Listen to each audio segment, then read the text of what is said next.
Hey everyone, and welcome to the channel, and today I'll be reviewing another Dragon Ball Effect Parts set. Now the last one was the Goku Effect Parts set last year, which is sort of like for the Saiyan Raised on Earth Goku, had a cool Windswept Hair effect as well as like striking effects and an energy effect. And it was a pretty versatile pack. It did have a few flaws, but it was interesting, and for the most part it was compatible with practically any other Figuarts or any other posable figure if you knew what you were doing, and it was quite interesting. This year we've got the Super Saiyan Son Goku's Effect Part Set Teleport Kamehameha, and basically this is the Warp Kamehameha that he used against Cell, among other accessories, but it's meant to be like very specific this Goku doing this effect. It's for the Full Power Super Saiyan Goku, which is another 2.0 mold. On paper it's a very specific effect part set, especially since you do get an alternate head for Goku, but you could probably put that on any other 2.0 body of Goku and make him instantly Windswept Hair Super Saiyan, which is kind of cool. But this is meant to be specifically for the Full Power Super Saiyan Goku, but similar to the previous one that came last year, you can use these effect parts on pretty much any 2.0 figure, and even 3.0, just because you're swapping out ball joints basically, and it is a charge effect, and that can work with basically any figure. Now, this box is giant. I didn't think there'd be that much in it, especially since last year's pack was like a thin box, just long, but there's a lot going on here, and we will be getting into it. So first layer, you can see the alternate head, a charge effect, and Kamehameha with hands attached. The second and third layers have got more effect, as well as optional parts for the Kamehameha, which is quite interesting, and there is a fourth layer that has a base. So quite a bit going on with this set, honestly, even though once you set it up it does seem quite simple, but you do get a lot of options if you want to take advantage of it. So using the most basic option, which is the charged energy effect, you can see that it looks really good with the Full Power Goku. Now the thing that I like about this is that it's not that same energy effect or effect that they've been using heaps and heaps with Tamashii Nations for a very long time. This is a wholly unique charged effect, very evocative of that era of Dragon Ball when they charged up. There's some nice bright yellows contrasting with the clear plastic, which allows for this sort of effect that mimics that energy pulse from the show. The thing that I like the most about this effect part though is at the feet, where there is a small gap where the legs are, showing that the aura doesn't cover the whole body, it's like around the body. So seeing that little gap in the legs is a nice little reference to how the aura should really work in Dragon Ball, or how it used to work in that era. And I think it looks really, really cool. It's just a nice little reference and cool. And again, works with any other figure. Like, yeah, here's Trunks and he's charging up and looks nice. Here's Marvel Legends Cyclops just getting really angry. And then you do get another option on top of that, which is aerial poses. So you can take out the bottom part of this effect part and put in a rounded edge. You can also take out the middle section and replace it with a similar looking middle section but with a hole in the middle, which allows you to plug it onto the base and throw up the figures in the air. And I think that this display honestly looks a little bit better than the split leg one on the ground, just because a lot of Dragon Ball characters are always in the air, and I think it looks really, really nice. And again, the colors just look so good. I'm so happy with how it turned out. Alternatively, you can also remove this accessory and angle it, because it's not a perfect circle as the plug, it's an octagon, so you can put it in the 8 sort of cardinal directions to give a little bit more expressiveness out of this figure.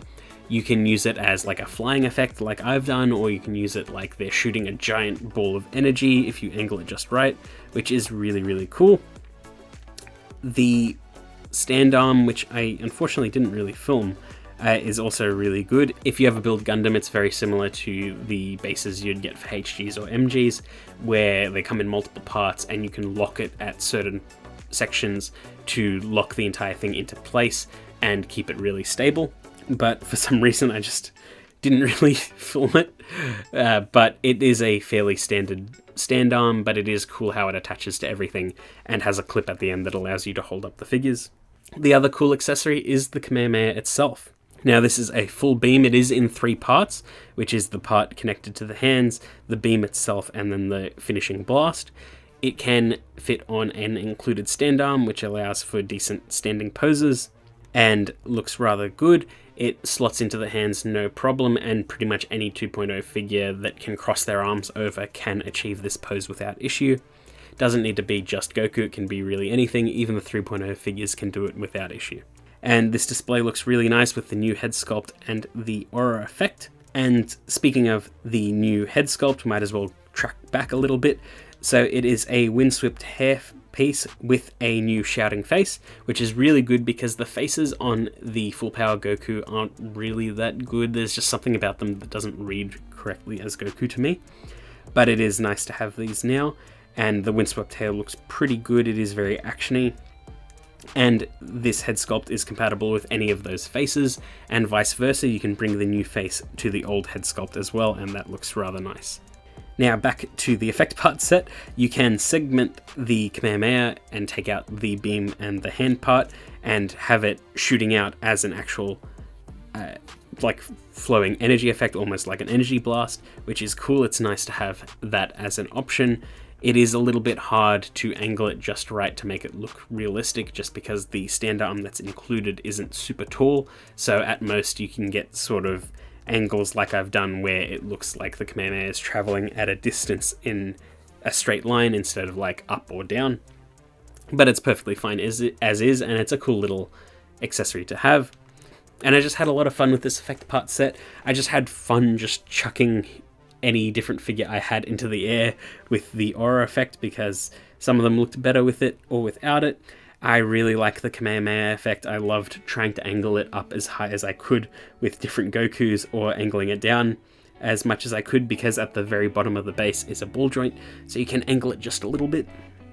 So it's cool. I think it looks especially good with the legendary Super Saiyan Goku from last year. It just feels like there's a lot of power behind that blast and looks nice. Overall, I think I had a lot of fun for what was ultimately a pretty short session of playing around with this effect part.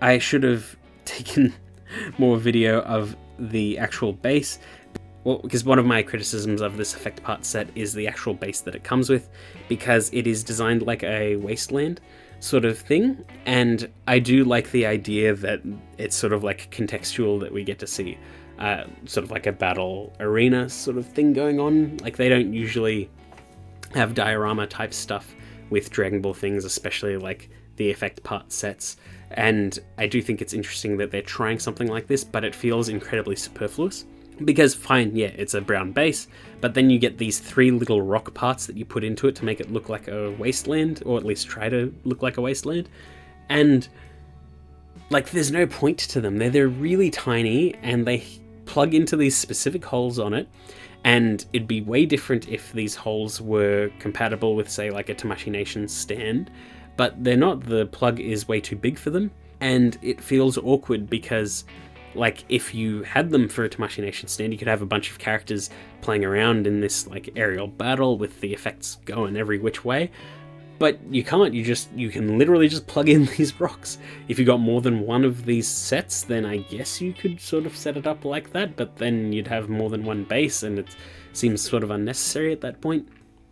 It's kind of weird. I hope my criticism makes sense of it, but I like the idea, but I think the execution's a bit weird. I want to know what they meant to do with that, rather than just fill it in as a bit of set dressing. But overall, the other stuff in the set is really, really cool, and I really enjoy it.